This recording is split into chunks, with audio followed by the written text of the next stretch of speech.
आदाब दोस्तों, मैं हूँ रिज़वान अहमद और आज बेहद ही ख़ास इंटरव्यू के साथ आपके सामने हाज़िर हूँ। आज मेरे बहुत ही अच्छे दोस्त और MBBS डॉक्टर कामरान से हम बात करने जा रहे हैं, जो कि हाल ही में अभी MBBS कंप्लीट करने के बाद MCI FMGE एग्ज़ाम पास किए हैं। उनसे हम बहुत सारी बातें जानेंगे, बहुत सारी क्यूरीज़ जो पेरेंट्स और स्टूडेंट्स के दिमाग में होती है वो भी हम आज जानने की कोशिश करेंगे। तो चलिए सबसे पहले शुरुआत करते हैं, लेकिन शुरुआत करने से पहले मैं डॉक्टर कामरान का अपने चैनल पर इस्तकबाल करता हूं, स्वागत करता हूं और उनको कॉन्ग्रेचुलेट करता हूं कि उन्होंने अपना एग्ज़ाम भी पास किया। तो स्वागत है कामरान भाई आपका हमारे चैनल पर, और अपना वक्त देने के लिए बहुत बहुत शुक्रिया आपका।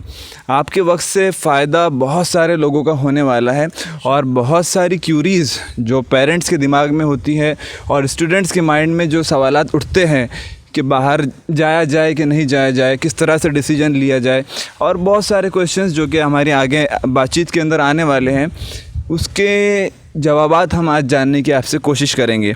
तो सबसे पहला सवाल जो मैं आपसे पूछना चाह रहा हूँ वो ये है कि वाई MBBS ही क्यों? इसके अलावा बहुत सारे कोर्सेज़ है, वो भी हम चुन सकते हैं, वो भी हम कर सकते हैं। तो आपने MBBS का डिसीजन क्यों लिया? या फिर कोई स्टूडेंट है जो मेडिकल फील्ड में आना चाहता है, वो MBBS का डिसीजन क्यों लें? तो इस पर आप क्या कहेंगे? फर्स्ट ऑफ ऑल अस्सलाम वालेकुम टू एवरीवन। क्वेश्चन है कि वाई MBBS, आपने MBBS ही क्यों चुना? तो देखिए कैसा है कि हमारी सोसाइटी में जो है ना, तो दो ही फील्ड पर ज़्यादा ज़ोर दिया जाता है बचपन से ही, और हम तो टाउन से बिलोंग करते हैं, विलेज से बिलोंग करने वाले लोग ये तो दो ही फील्ड जानते हैं। भला ही जो बड़ी मेट्रो सिटीज़ है उनमें दूसरी फील्ड के लिए भी अप्लाई किया जाता है बस, लेकिन यहाँ पर तो मैक्सिमम यही दो फील्ड रहती है। दूसरी बात यह है कि डॉक्टरों की इज़्ज़त बहुत होती है, उसके बाद फाइनेंशियल स्टेबिलिटी भी बहुत होती है डॉक्टरों की। और हमारे घर में मेरे जो दादा थे तो उनकी भी ख्वाहिश थी कि वो उनके पोतरे को मतलब डॉक्टर बनते देखे। हाँ, उसके बाद में मेरे अब्बू ने भी फुल मुझे सपोर्ट किया इस मामले में, इस फील्ड चूज़ करने में। अब तक करते आ रहे हैं। उनकी ही वजह से आज मैं डॉक्टर हूँ, जो कुछ भी हूँ। और बस यही रीज़न था कि बचपन से भी पसंद था कि हाँ डॉक्टर ही बने, डॉक्टर बनने का ही शौक़ था, तो इसीलिए फील्ड चूज़ की थी वो। तो स्टूडेंट्स के लिए आप इसमें क्या कहेंगे कि वो किस बुनियाद पर फील्ड को चूज़ करे? दूसरों के कहने पर, या फिर पेरेंट्स को खुश करने के लिए, या फिर उनकी भी अंदर से इच्छा होनी चाहिए? जैसे कि आपकी फैमिली की तरफ से ख्वाहिश थी कि आप MBBS करें, तो आपकी भी थी इसलिए आप कर पाए। तो इस पर क्या कहेंगे कि दूसरे स्टूडेंट्स किस तरह से डिसाइड करें इस चीज़ को? देखिए, आप किसी का भी डिसीजन आप मान तो ले सकते हैं टेम्परेरीली, लेकिन उसको कंप्लीट करना ये बहुत मुश्किल होता है। जब तक आपकी खुद की रज़ामंदी नहीं होगी कोई चीज़ में, तब तक आप वो चीज़ को ऑप्ट मत करिए। जब आप खुद तैयार है जो चीज़ के लिए, वही चीज़ करिए। अगर आपको नहीं है इंटरेस्ट तो मत करिए, आपको इंटरेस्ट है तो यही करिए, दूसरी कोई चीज़ की ज़रूरत नहीं है। अगर आप खुद पर मतलब एतमाद रखते हैं कि आप कर सकते हैं, तो बस फिर खुद की रज़ामंदी बहुत ज़्यादा ज़रूरी है। मेरा दूसरा क्वेश्चन कामरान भाई से ये होगा कि आपको ये आइडिया कैसे आया, या फिर कहाँ से आया कि आप ताजिकिस्तान से MBBS करें, वहाँ पर एडमिशन लें? इसका आइडिया कैसे आया और शुरुआत कैसे हुई फिर आपकी? मैंने जब नीट का एग्ज़ाम दिया तो मुझे मार्क्स मिले, उसके बाद में मुझे रिपीट करना पड़ा। इतने अच्छे मार्क्स नहीं थे कि यहाँ पर MBBS में सिलेक्शन हो जाए। उसके बाद हमारा MSCET हुआ था, उसमें भी मुझे अच्छे खासे मार्क्स मिले और तकरीबन 7 या 8 मार्क्स से मेरा यहाँ पर रह गया था। और उसकी वजह सिर्फ़ और सिर्फ ये थी कि मुझे फ़िज़िक्स नहीं आता था। तो जो भी नीट एस्पायरेंट्स है, मैं उनको बोलना चाहूँगा 11th-12th में मैथ को ड्रॉप आउट मत करो। बायोलॉजी, फिज़िक्स, केमिस्ट्री के साथ साथ मैथ भी पढ़ो, ताकि आपका फ़िज़िक्स बहुत स्ट्रॉन्ग रहे। वही वजह थी कि मेरा यहाँ पर सिलेक्शन नहीं हो सका। और दूसरा अदर वे जब चाहा हमने के देखने के लिए, तो यहाँ पर प्राइवेट कॉलेजों की फ़ीस 1 करोड़ तक जा रही थी। तो हमारे पास तो इतना नहीं था कि हम यहाँ पर कर सके, इसलिए वो अपने आप वे आउट आ जाता है कि फ़ॉरेन कर सकते आप। तो फ़ॉरेन करना था मुझे, तो फ़ॉरेन में हमने सोचे क्या करते अप्लाई, तो उसकी जानकारी वगैरह निकाले और अप्लाई कर दी उधर फ़ॉरेन। तो जब आप कंट्री का सिलेक्शन कर रहे थे फॉरेन कंट्रीज़ में, कहीं से तो भी करना था, तो फिर ताजिकिस्तान आपने क्यों चुना? मतलब वहाँ पे क्या बेहतर लगा? दूसरे भी ऑप्शंस थे, जैसे रशिया था, उसके बाद में किर्गिस्तान सुनने में आता है, उसके बाद में चाइना सुनने में आता है, तो ये कंट्रीज़ भी थी, वाई ताजिकिस्तान? इसका रीज़न थोड़ा पर्सनल है और इडियोटिक है, क्योंकि जब जैसा कंट्री चूज़ करने का आया तो हमने, मेरे साथ के ग्रुप वाले थे हम 4-5 लोग, तो हमने डिसाइड किए थे कि जॉर्जिया सही रहेगा। यूरोपियन कंट्री भी है और जैसा अच्छी भी है उनकी कंडीशन वगैरह मुल्क की, लेकिन वहाँ की फ़ीस थोड़ी ज़्यादा थी। उसके बाद में जब वो ताजिकिस्तान का आया, उसका प्रॉस्पेक्टस था मेरे पास ताजिकिस्तान का, तो ताजिकिस्तान का हमने डिटेल्स वगैरह निकाले। अब वो दूसरी कुछ पर्सनल रीज़न भी रहती कि इसकी वजह से आप वो कंट्री में जाना चाहेंगे, और मेन वजह ये थी, मैं उस टाइम पर 11-12 रिपीट, मतलब इमेच्योर ही रहते हैं अपन उस टाइम पर, तो वहाँ पर बर्फ़ गिरती थी। This was the reason that I selected Tajikistan. I know it is imbecile but it is the reason. Country तो सिलेक्ट हो गई, फाइनल हो गई, फिर वहाँ पे बहुत सारी यूनिवर्सिटीज़ के ऑप्शंस होंगे, फिर आपकी यूनिवर्सिटी आपने किस बुनियाद पर चुने? मतलब क्या आपने देखा उस यूनिवर्सिटी में, या कुछ ऐसी स्पेसिफिकेशंस देखे होंगे जिसकी वजह से आपने यूनिवर्सिटी डिसाइड किए? असल में हमारा MCI जो होता है, मेडिकल काउंसिल ऑफ इंडिया, तो वो रिकॉग्नाइज्ड करता है यूनिवर्सिटी हर कंट्री के अंदर कि यही यूनिवर्सिटी है जहाँ पर इंडियन बच्चे पढ़ सकते हैं। तो वैसे ही हमारे ताजिकिस्तान के अंदर अविसेना ताजिक स्टेट मेडिकल यूनिवर्सिटी है, वो MCI रिकॉग्नाइज्ड है, WHO रिकॉग्नाइज्ड है, और इंटरनेशनल रिकॉग्निशन है उसके पास में 7 या 8 अलग। तो वो रेपुटेड यूनिवर्सिटी थी, और अच्छा 75 to 80 years it was there, so I decided to took admission there. Decide हो गया, अब एडमिशन करना है, तो एडमिशन प्रोसीजर कैसा है और किस तरह से, मतलब पूरा प्रोसीजर हुआ आपका एडमिशन का? देखिए, एडमिशन प्रोसीजर का कैसा है, अब फॉर एग्ज़ाम्पल आप मुझसे पूछ रहे हो कि आपने एडमिशन कैसा किया, तो वैसे ही मैंने भी दूसरों से पूछा था, जो सीनियर वगैरह जाते हैं, तो उनसे पूछा था कि आपने एडमिशन कैसे किया। उन्होंने बताया थे कि कंसल्टेंसी रहती है एडमिशन के लिए, उनसे कांटेक्ट करो, वो आपका एडमिशन कर देंगे। तो वैसे ही यूनिवर्सल कंसल्टेंसी है करके नागपुर में, उनसे मैंने कांटेक्ट किया था, उन्होंने हमारा एडमिशन करा दिया। वही सब डॉक्यूमेंटेशन, वीज़ा वगैरह ये वो सब देखते हैं, वो अपना पूरी मदद करते हैं 5 साल। अगर जैसा आप कोई मसले में गिरे तो वो आपकी मदद कर सकते हैं वहाँ पर, उनकी इतनी पहुँच रहती है। और वो कंसल्टेंसी से ही बेटर रहता है, क्योंकि कोई ना कोई आपका सहारा रहता है, मतलब वहाँ। और इसके बारे में आप बता सकते हैं कि आपको कॉस्ट, एग्जैक्ट कॉस्ट तो नहीं जानना चाहेंगे, लेकिन जो भी एक आप रेंज बता सकते हैं कि यहाँ से यहाँ तक आपका जो है तो इसके अंदर खर्च हो सकता है, ताकि पेरेंट्स के दिल को कहीं तो भी एक इत्मीनान हो सुनकर कि हाँ चलो इतना अपना बजट है, उस बजट में हम बाहर जा सकते हैं। अगर किसी वजह से इंडिया में नहीं कर पाए MBBS, तो बाहर जाने के लिए वो कहीं तो भी एक अपने माइंड को मुतमईन कर सके फ़ीस जानने के बाद। तो कुछ इस तरह गाइडेंस कीजिए। बजट के हिसाब से मैं तो बोलना चाहूँगा कि बजट असल में 20 लाख तक भी है, 40 लाख तक भी है। तो आपके ऊपर है डिसीजन कि आप कौन सा बजट वाली यूनिवर्सिटी लेते हो। और दूसरी ये बात है कि कोई भी यूनिवर्सिटी लो आप, कोई ज़्यादा फ़र्क नहीं है, चाहे आप 20 लाख वाली लो, चाहे आप 40 लाख वाली लो यूनिवर्सिटी फ़ॉरेन की, आप ऐसे समझिए कि सेम ही है। बट ये सब डिपेंड करता है स्टूडेंट पर कि वो आगे क्या करेंगे। यूनिवर्सिटी सब सेम है, पैसों के ऊपर मत जाइए। आप ये सोचेंगे कि 40 लाख यूनिवर्सिटी लेंगे तो अपने को बेटर मिलेगा, बेटर सब मिलेगा, ऐसा कुछ नहीं होता। या फिर आप ये सोचेंगे कि आप 17-18 लाख वाली यूनिवर्सिटी लेंगे तो आपको कम मिलेगा, ऐसा भी कुछ नहीं है। बस ये देखिए कि वो यूनिवर्सिटी MCI से रिकॉग्नाइज्ड है, WHO से रिकॉग्नाइज्ड है, और आपकी कंसल्टेंसी जो है वो नामवर हो। ऐसा नहीं कि आप ऐसा नहीं कि आप किसी के भी साथ में जाकर एडमिशन करा ले रहे हो और बाद में 2 साल के बाद आपको वापस आना पड़ रहा है उधर से। ऐसा बहुत सारे बच्चों के साथ होता है, तो बी अवेयर ऑफ दिस। ये चीज़ हो गई है, फीस स्ट्रक्चर हमने जानने की कोशिश कर ली है, जान लिए बल्कि।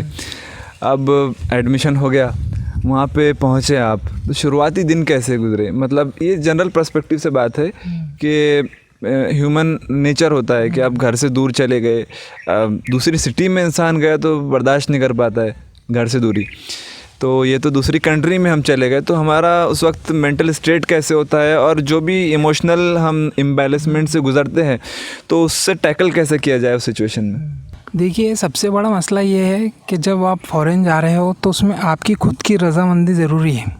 अगर आप खुद राज़ी नहीं हो और आपके पेरेंट्स आपको फोर्स करके भेज रहे हो तो कुछ फ़ायदा नहीं है जाकर, क्योंकि आप ज़्यादा से ज़्यादा 4 महीने और रुकेंगे और वापस आ जाएंगे। अगर आपके दिली ख्वाहिश है कि नहीं, मुझे MBBS ही करना है और फ़ॉरेन ही करना है, अब मेरे पास दूसरा चारा नहीं है यहाँ का, तो आप खुद का मन बनाइए। आप अगर खुद पर डिपेंडेंट है कि हाँ मैं रुक सकता हूँ, तभी आप जाइए, तो आप वहाँ रुक सकते, आप आपका दिल बना सकते और आप सर्वाइव कर सकते हैं वहाँ के 5 साल। नहीं तो बहुत मुश्किल जाएंगे आपको अगर आपका दिल नहीं है तो। दूसरी बात यह है कि इनिशियली क्या होता है कि हमें मतलब लैंग्वेज वगैरह नहीं आती है वहाँ की कंट्री की, क्योंकि वहाँ के तो उनकी लोकल लैंग्वेज बोलते हैं ना वो, तो हमें सीनियर लोग जो है हमारे वो मदद कर देते हैं हर चीज़ के अंदर। उसके बाद में कुछ शुरुआत के दिन है जो मुश्किल जाते हैं, मतलब दूर होते हैं आप घर से, तो थोड़ी बहुत जो है मतलब इमोशनल इंस्टेबिलिटी बोलेंगे अपन, तो ऐसा हो जाता है अपने साथ। तो वो इतना कोई फ़र्क नहीं पड़ता जब आपके पास में आज़्म है कि अब नहीं भाई हमारे को करना है, MBBS करना है, तो फिर इतना कोई फ़र्क नहीं पड़ता, सबके सब ओवरकम कर सकते हैं आप। स्टूडेंट पर ही डिपेंड करता है, कहने का मतलब ये है कि वो कितना अपने आप को संभाल पाता है और कितना उसके अंदर विल है वहाँ पर रहने की और वहाँ पर स्टडी करने की और वहाँ से अपनी डिग्री को कंप्लीट करने की। इसी के साथ फिर एक अगला सवाल आता है कि जब आप की स्टडीज़ शुरू होती हैं तो आपको उसमें क्या डिफरेंसेस नज़र आते होंगे? जैसे आपके कुछ इंडियन फ्रेंड्स भी होंगे जो यहाँ से MBBS कर रहे होंगे और कुछ आप ख़ुद वहाँ पर पढ़ रहे हो, तो आपको क्या फ़र्क उसमें नज़र आता है आपको यहाँ के सिलेबस में और वहाँ के सिलेबस? देखिए, टू बी ऑनेस्ट, फ़ॉरेन का सिलेबस जो है इंडियन सिलेबस से ज़्यादा होता है। क्योंकि हमें एक्स्ट्रा भी पढ़ना पड़ता है, वहाँ की लैंग्वेजेस पढ़ना पड़ती है, वहाँ का कल्चर पढ़ना पड़ता है, या फिर कुछ यूनिवर्सिटियों में फ़िज़िक्स, केमिस्ट्री, बायोलॉजी आपको और पढ़ना पड़ता है MBBS के फर्स्ट ईयर में। और देखा जाए, जैसा अगर फॉर एग्जांपल आप PSM पढ़ रहे हो, कम्युनिटी मेडिसिन, तो आप इंडिया की भी पढ़ोगे, आप वो कंट्री की भी पढ़ोगे। तो ऐसी जो कॉमन सब्जेक्ट्स रहते हैं जिसमें कंट्री वाइड डिस्ट्रीब्यूशन रहता है, तो आपको दोनों कंट्रीज़ का पढ़ना पड़ता है, तो आपको वहाँ पर सिलेबस ज़्यादा है। दूसरी बात यह है कि आपको जैसा पाँचों के पाँचों साल कनेक्टेड रहना पड़ता पूरे 19 सब्जेक्ट से। यहाँ पर इंडियन स्टूडेंट्स का कैसा था, हर साल हर ईयर सब्जेक्ट्स आपका हो गया, ख़त्म हो गई बात।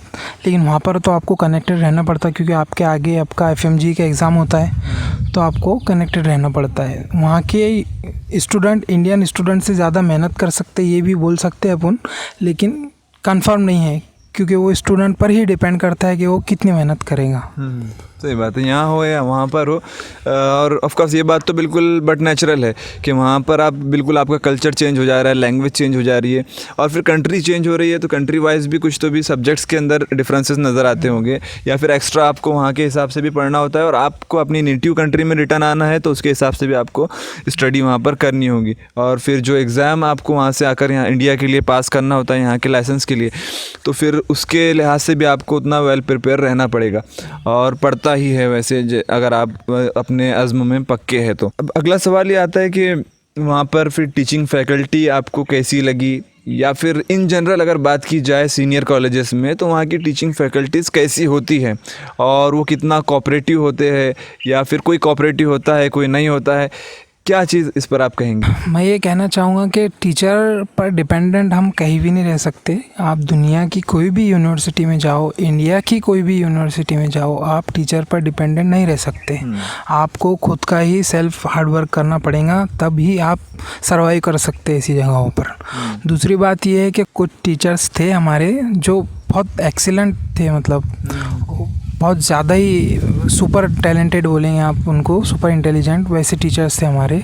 और कुछ टीचर्स थे तो हमें ऐसा लगता था कि हम इनसे बेटर पढ़ा सकते, तो वो सबके साथ होता है जैसा बचपन से। हाँ, अंडरस्टैंडिंग सबको नहीं समझ में आता ना। कोई टीचर की रहती जो यूनिवर्सल अपील रहती, जिसकी जो सबको समझा सकता है एक ही बात में, और कुछ टीचर्स रहते जिनका किसी को समझ में नहीं आता। तो ऐसा तो सब तरफ रहता है। ऐसा अपन अगर लेना चाहे एक ही लाइन में कि वो टीचर्स कैसे थे, तो गुड कैटेगरी बोल सकते हैं अपन में। जी।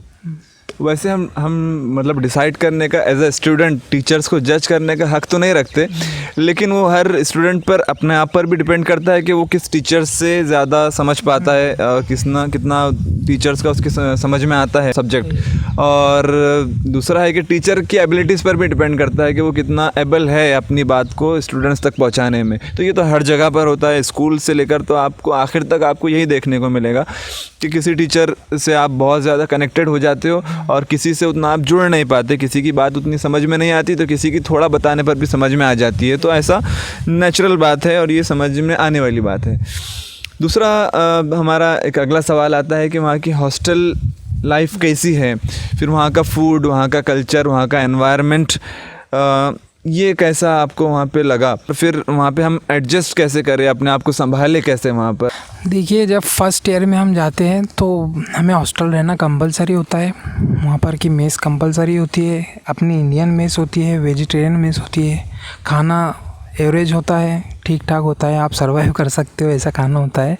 उसके बाद में नॉन वेज का थोड़ा मसला है, जो नॉन वेजिटेरियन है तो वो फर्स्ट ईयर तक उनको वेज ही खाना है। फिर सेकंड ईयर से आप फ्लैट ले सकते हो खुद का, आप खुद प्रिपेयर कर सकते हो फूड, या आप होटल में लगा सकते हो आपका मेस वगैरह। तो इतना कोई प्रॉब्लम नहीं है खाने की। और दूसरी बात ये कि हॉस्टल लाइफ कैसी है, तो कोई प्रॉब्लम नहीं होता हॉस्टल में।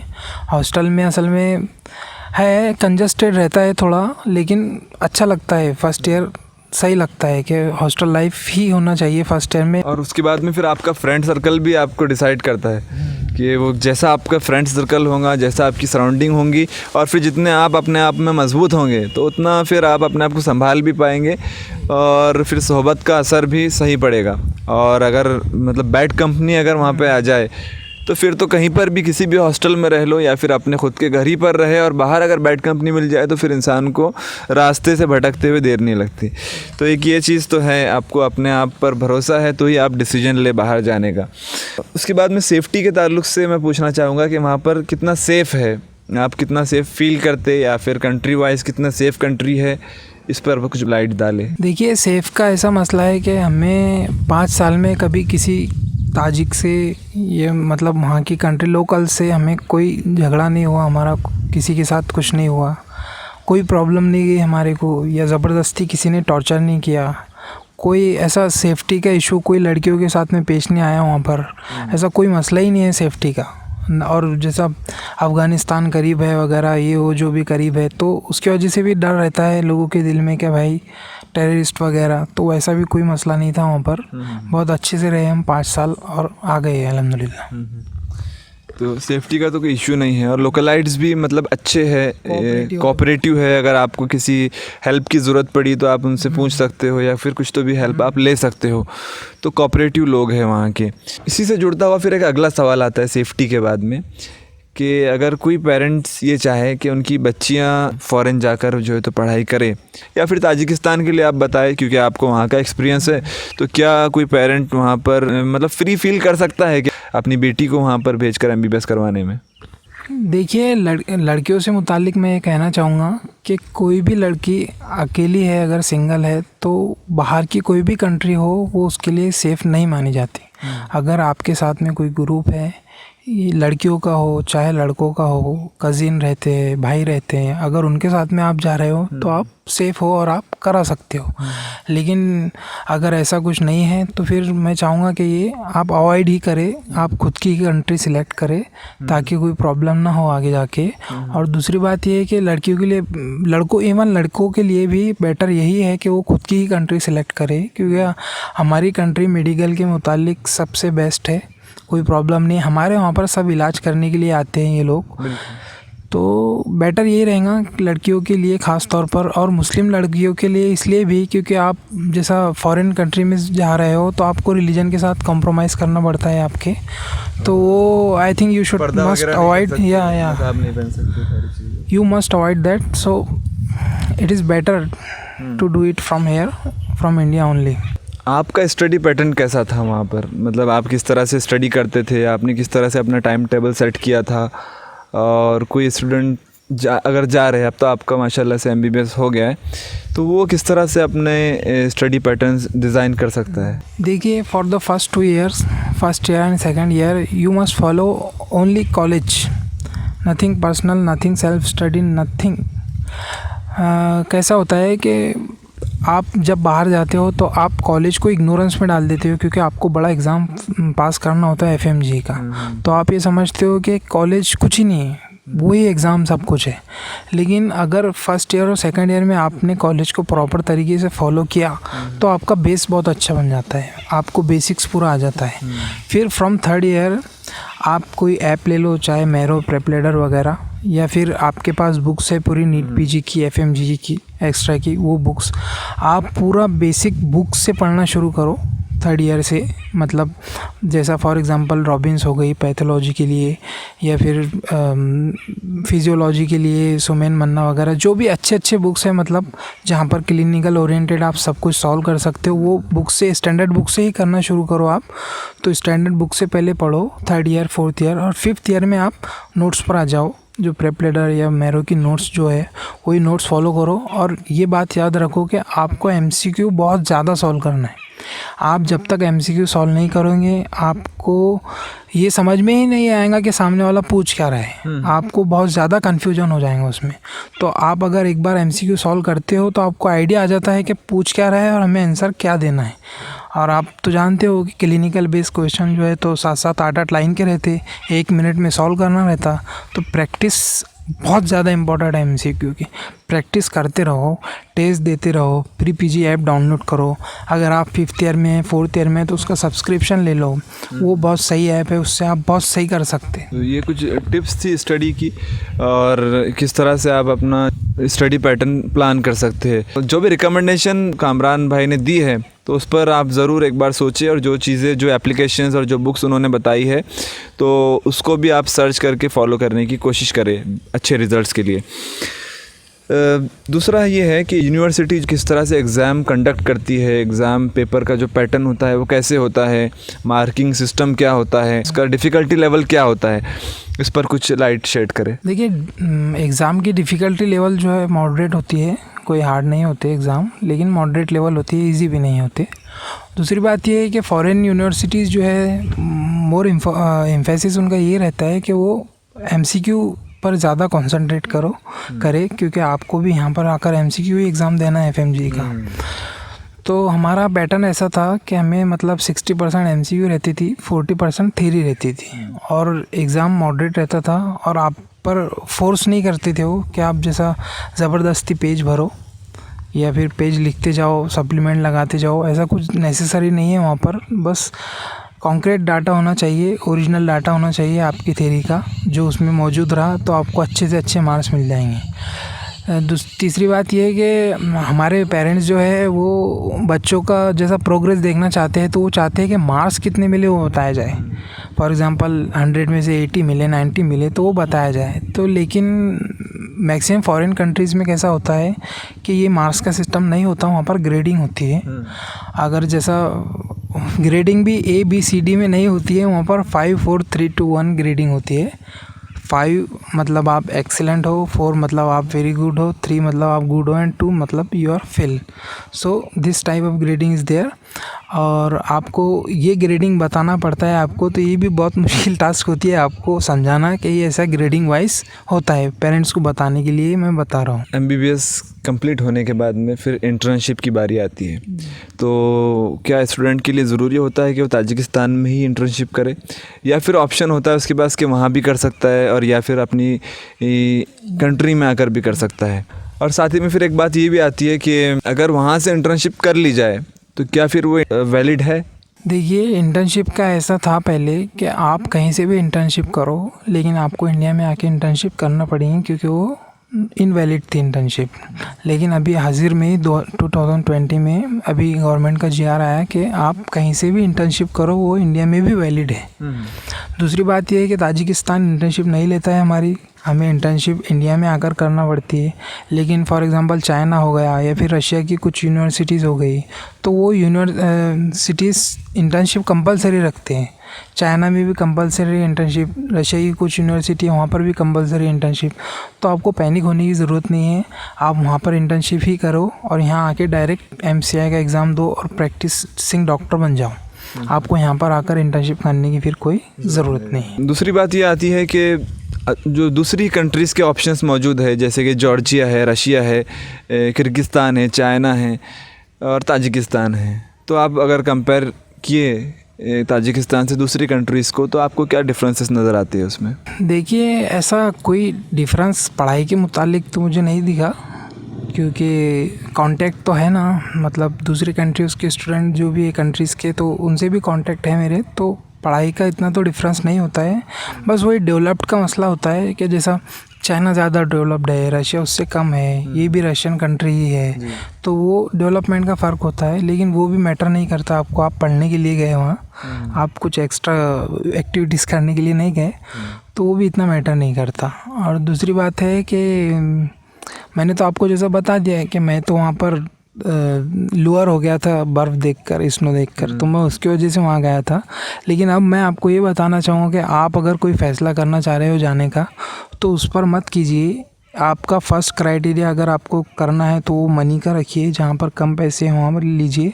और दूसरा अगर क्राइटेरिया रखना है आपको, तो आप रखिए MCI परसेंटेज पासिंग का, कि कहाँ पर कौन सी यूनिवर्सिटी में ज़्यादा परसेंटेज पासिंग है, तो वहाँ जाइए। लेकिन फिर भी मैं बताना चाह रहा हूँ कि यूनिवर्सिटी पर डिपेंडेंट नहीं है पासिंग परसेंटेज, वो स्टूडेंट पर ही डिपेंडेंट है। अगर स्टूडेंट ने मेहनत किया तो वो कुछ भी कर सकता है। मैंने आपको ऐप का बताया हूँ अभी कि ये ऐप लीजिए, ये करिए, लेकिन मैंने किसी ऐप से नहीं पढ़ा, मैंने सब कुछ सेल्फ किया था, लेकिन अल्हम्दुलिल्लाह मेरा क्लियर हो गया। तो मैं यही बताना चाह रहा हूँ कि सिर्फ़ और सिर्फ स्टूडेंट खुद पर ही डिपेंडेंट हो, दूसरों पर, किसी पर, यूनिवर्सिटी पर या टीचर पर डिपेंडेंट होने की कोई ज़रूरत नहीं है। जितना आप खुद अपनी मेहनत करेंगे तो उतना ज़्यादा आप सीख पाएंगे चीज़ों को। जितना आपका अपने तरफ से एफ़र्ट होगा तो कभी भी मेहनत बेकार नहीं जाती, हमेशा मेहनत का आपको सही सिला और सही नतीजा उसका आपके सामने आता है।